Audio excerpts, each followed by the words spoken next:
I call the Honourable Ruth Dyson. Mr Speaker, I'm delighted to take a call on the Civil Defence Emergency Management Amendment Bill at this peak viewing time in parliamentary terms. I want to begin by commending the Minister for this bill, not only the Minister in whose name it is, the Honourable Nikki Kaye, but I actually want to particularly commend the Minister who spoke to this bill. I watched the Honourable Amy Adams after the September 2010 quake in Canterbury, and both in her own electorate, in our region and in this House, she portrayed what had happened in a way that touched people around the country, and that's important to do. Sharing, don't go on about it because their eyes glaze over, but people did need to know the impact of that. I watched the Honourable Amy Adams lead thinking and recovery in her own electorate, and I often reflected that she would have been an excellent minister had that position not already been taken to lead the overall recovery. So I'd want to genuinely commend the Minister for the work that she did at the time. I think she understands what's needed in this legislation from her own experience, but also because she's a bit of a thinker on policy and structures. As my colleague Claire Curran said, Labor will be supporting this bill to Select Committee. Civil defence is one of many areas that I believe we should have a whole of Parliament agreement as much as possible. So it doesn't apply to everything. There's some fundamental differences between the values and the aspirations of members in this House. Otherwise, we'd all be in the same party, and I just can't imagine that happening. But in the civil defence space, it would be great if the Select Committee could be as open as possible, hear as many views as possible, and be given the support of the Minister in whose name this bill is to make significant alterations. I've seen increasingly, and to my frustration, Mr Speaker, Select Committees not having the independence and robust debate and decision-making powers that they have had in the past, but being entirely dominated by the Minister's decision on which way any particular policy call should go, and I think that is a major negative in the progress of this Parliament. When I first started in Parliament, which was some time ago now, Select Committees had much more ability to make their own decisions and be genuinely independent of a Minister.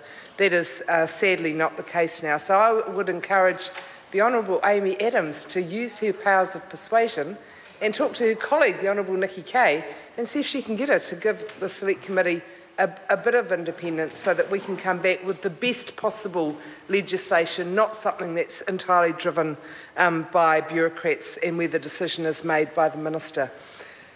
Mr Speaker, in my view, this bill should be about the 4 Rs that are at the heart of civil defence.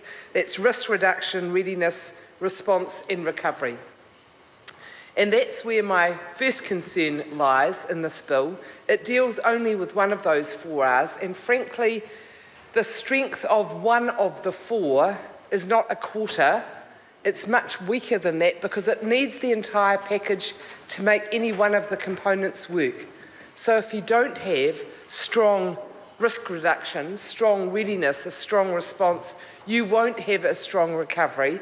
But here, this bill is just talking about the final R, which is the recovery. It's missed out what I think are the 3 most important components. We saw that in Canterbury. My colleague has described what the response was like in Dunedin to the floods. Other members have had natural disasters occur in their home areas as well. So if you don't have a community structure that is resilient, that knows each other and has the capacity to support each other through natural disasters, then the end product, the one that we're talking about in this bill, will be weaker. But nowhere in this legislation does it go to the heart of those other 3 components. So that's my first big concern. It's fundamentally flawed because it doesn't deal with what I consider are the most important things. And without those other R's, you can't have a satisfactory recovery. The scope of the new powers caused concern for me. We've watched in Canterbury wartime powers being used in non-wartime situations. Sometimes we wish the Minister had used them to the betterment of good people, but he didn't, and other times we wished he hadn't used them when it suited him, and he did.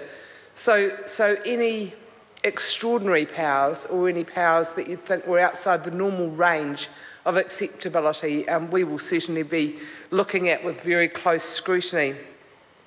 And the final point that I want to make is that Labor is concerned about how robust this bill will actually be when it's put into practice. This is the first major amendment that we've had to the CDM Act in 3 years ago. There were some minor amendments to the Act, but this is the first major amendment to the Act. I don't think that it's been done on the basis of looking at the complete picture from start to finish. It feels to me as if our civil defence response is still too Wellington-driven, too bureaucracy-driven, and not enough related to what happens on the ground in our communities, which is where the first response starts if those other 3 R's that I mentioned are addressed and they're not in this legislation. Mr. Speaker, there's a lot of other good things in this legislation, and I'm not being critical of the bureaucrats from Wellington who did the actual drafting of it. I just don't think they're as connected with communities that have been through natural disasters as would give the best possible picture. So they're competent and able, they've done a good job in drafting this, but I think their scope has always been too narrow. Mr. Speaker, I missed the referral that the Minister mentioned in her contribution to the House, but I understand from the contribution made by Sarah Dowie that this bill is going to be referred to the Government Administration Committee, which I am privileged to chair. We look forward to that. We haven't had we've had reports from CDM over the last couple of years, and they've been really interesting. But this is the first time we've had the opportunity to actually discuss how their reviews and their reports are to be reflected in legislative change. So I'm looking forward to that opportunity. I hope we get a lot of submitters. I would certainly invite people from around the country, obviously from my own region in Canterbury, from South Dunedin, where they've just been through the floods. I know another presiding officer, Chester Burrows, has had significant flooding in his electorate. Other members will as well. So I would ask members to leave this House tomorrow evening as we finish with the thought in their mind that they will know good people in the community who could make a contribution to this bill, and invite them over their summer break to write a submission. I'm sure our committee will be generous in the time. We won't want them in the middle of January. Our committee will be respectful of people having the right to have a holiday. But we would like to hear on this legislation, we would like to hear from people who have been through experiences that will help other communities be able to respond to them better and be able to recover in a quicker and stronger way. Nothing is actually more important in New Zealand than ensuring that our families and our communities are as safe as possible. I have no doubt that every single member of this House shares that view, and that's what we want to do with this legislation. I do believe that the Minister should reflect on whether the scope of the bill could be expanded to make sure that those other 3 R's are addressed, because otherwise I think we run the risk yet again of having a top-down imposition in a civil defence emergency situation which undervalues the contribution that the community can make and therefore frustrates them and makes their recovery slower. Mr. Speaker, everyone is well aware of Sam Johnson and the Student Volunteer Army and the amazing work they did in our region following the September 2010 and the February 2011 quakes particularly.